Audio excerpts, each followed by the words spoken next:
so hard to watch.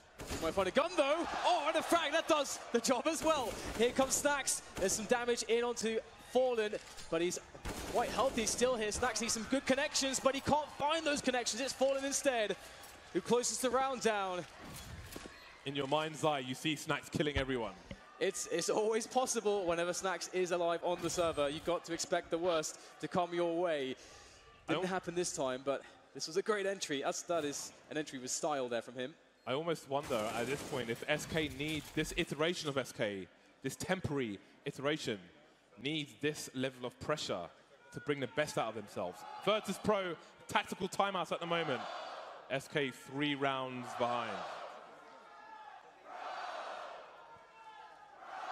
A lot of support here for VP in the audience. Taking a moment, a pause for thoughts.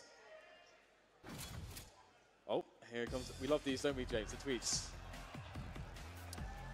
Yeah, Virtus Pro, they've been doing that all week. To be fair, it's been a long time since I saw the Cloud tweets, so that's pretty cool. I respect that. We're seeing great performances across the board here from the Virtus Pro players to try to get themselves in that finals. They're so close. It's levitating, Dan. It's levitating chicken. I can't work in such an environment. Virtus Pro spending some money, but they're leaving themselves with the money to head towards a full buy. Bali with over 5K in the bank, so.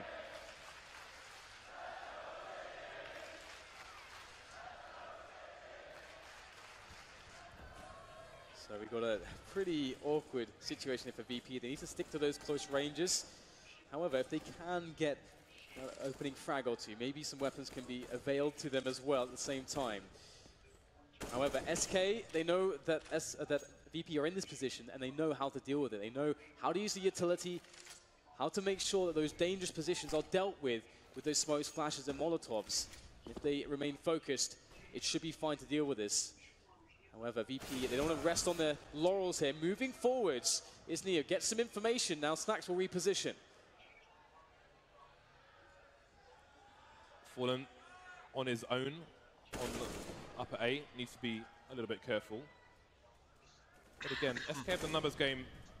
Death by paper cuts for Virtus Pro. 1 by 1, they start to disappear, but always fear the Snax. Always. Always, and that's what I'm talking about. That's why it's scary that Fallen's on his own, but already taken down. They know where the last man is. The bomb plant is exposed, and now the ring will be set up. You are surrounded, Snax. Drop your weapons. In the early rounds, Snax is like a landmine. You know, something could just immediately take you down, but you don't know where it is. They did find it without stepping on it. And it looks like he might even be able to survive here. The Mag 7 is so good at close ranges that it's going to be hard for them to find. I don't think he wants to survive. I think he wants to kill. It'd be nice to get an upgrade here on the weapons. Again, what can he get out of this? Cold is close. Snax, has he got any sound cues to work with here? Oh, the distance, that range is not good for him. Couldn't even pull the trigger. Cold, too quick to it. That's going to be the round for SK. 3 or 2 round deficit now. SK slowly climbing it back. Yeah, we know who's wearing the trousers there. I mean, every series for SK in this tournament, as you said, it's been a grind. There's no reason to doubt them. Yeah, it's been a struggle. It's been dragging your lifeless body over the line with blood in your nails. 2 rounds between these two sides. VP back on the buy. Not an amazing buy. Neo of the UMP. No AWP. Can SK continue their unlikely comebacks? Fallen holding some of the angles that we saw from VP, though VP were mostly boosted. Activity from Snax and Taz towards the A site. Taking their initial positions, trying to get some information. But information for the CT side on Cobblestone always comes with risk. You never know if you're about to walk into a scope. Again, it's another round as well where SK, they don't put any pressure really on the A side of the map. And that's a very typical thing to do in a default on Cobblestone, is to try to pressure both sides of the map. And you can often start the round off with a lot of players towards the A just to clear out the closed spaces. Then you can fall back into that drop zone pressure or have 1 or 2 players doing that all along. But SK often shying away from the A side of the map here against Virtus Pro. However, they are rotating a couple players back there, but they don't really have any info because they did give it up so early in the round. So they only have 45 seconds left. They've got to be very careful to keep a good pace here, because if they slow down too much, I mean, they have a lot of positions to check. They need time to do that. 35 seconds. SK playing the clock game, but again, where something goes wrong, just like this, all spotted. Taz delivering again. He's done his job. Snacks cleaning up, wiping these players off the face of cobblestone. 4 players alive for VP. Cold alone now, forced almost to run to his death. 15 seconds on the clock. He's in an impossible situation. And there it is. Match point, Virtus Pro. 1 game up, 3 rounds up. Taz is having an absolutely incredible performance right now. He's got 29 kills, 14 deaths. This guy is doing serious work. Getting 2 frags in that position just secures it. That's so sick from Taz. And that's one of the few times SK have decided to go towards the A position, and they managed to get quite close to that position towards the ramp before they were spotted. That's ideal. If you get the fast entry, you can just run over the bomb site. But VP looking too strong right now. The AKs are out for SK, and looks like they're going fast. Last chance saloon for the SK side. Let's not forget, they did amazing to get this far in the first place. Fallen. Oh, Pasha taken by surprise. Man advantage for SK, not in a position to capitalize on that. Got to be careful of the counter grenades from the CT side as well. They can sit on this for a while, but again, how far will they run that clock down? Can be your friend, can also be your enemy. And this is one of those situations, again, we saw it on Train as well. You're down a man early on the CT side. You're going to put often 3 players on one site and 1 on the other sites. That's what Virtus Pro have opted to do, because you don't feel comfortable in playing aggressively for information. So you're playing a slight risk as to how you think your opponent is going to play it. It looks like currently VP have selected the right choice.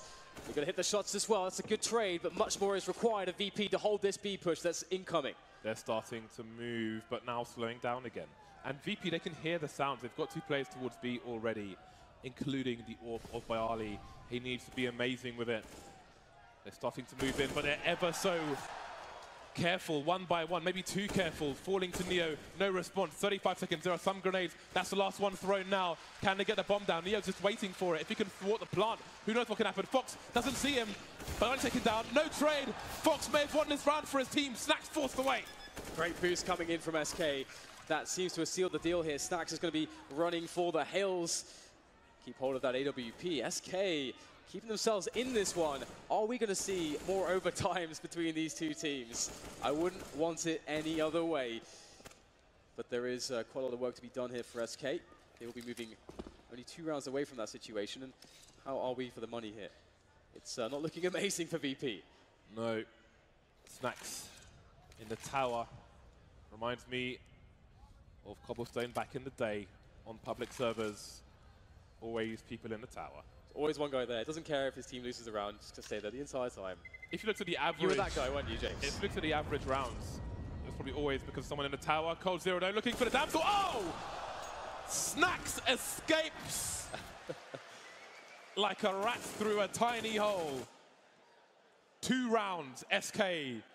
You are causing such pain, heartache, and stress to your fans. Done a great job to get this far, all things considered, but how far can you go? The answer still remains to be seen. It looks like, I mean, again, it's such a struggle for them, and they haven't necessarily discovered a consistent answer. One of the things that definitely helps them here is that Virtus Pro aren't really in a position to take massive risks either, based on how they think SK are playing, because again, SK have left the A side of the map up for grabs so many times in their defaults, and it's fairly uncharacteristic as well. So again, likely going to see more passive play from VP as they just want to allow SK to play as they have been. But if SK can't get those early round advantages, they really desperately struggle. Tactical timeout from Virtus Pro, soon to elapse. Snacks has thrown his pistol to a teammate. Pasha with the Mag 7, spending money where it can be spent. Doing the calculations. AWP onto Snacks. He's the key man. I do wonder if he's going to go aggressive, as you would often see in a situation such as this. AWP trying to get an early pick, maybe rotating. Snacks deciding what he wants to do. I thought maybe he'd put a smoke down, try and look over it, jump on the box, but he won't do that. And now the AWP's been announced, but the question for SK is, what else lies around the corners of Cobblestone in this round? will they expect the likes of Mag 7s, 5-7s? Yeah, it's a situation where maybe you don't want to read too much into it. They have the grenade advantage. They can just use those to try to disable Snax' position with the AWP. And he's lost a teammate as well. Your teammates are really important if you're the sole AWPer. Need those bodies to run out in front as you get those opportunities for shots to keep yourself alive with. We can see just again a systematic take of the map here from SK, trying to make sure that they set everybody up in place before they trigger the push onto the site to make Snax' life incredibly difficult. And they have so many Molotovs, I have no idea if it's possible for Snax to hold this. It shouldn't be. They have so many Molotovs, so many flashes and smokes, and he has nowhere to run.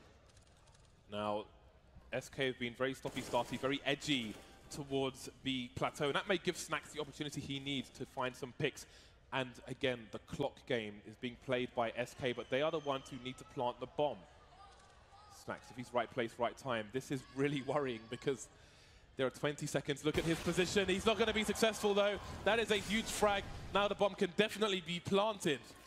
My nerves are on edge, Dan, the way they're playing right now. It's scary. Yeah, it's going to be a pretty easy one in the end then for SK.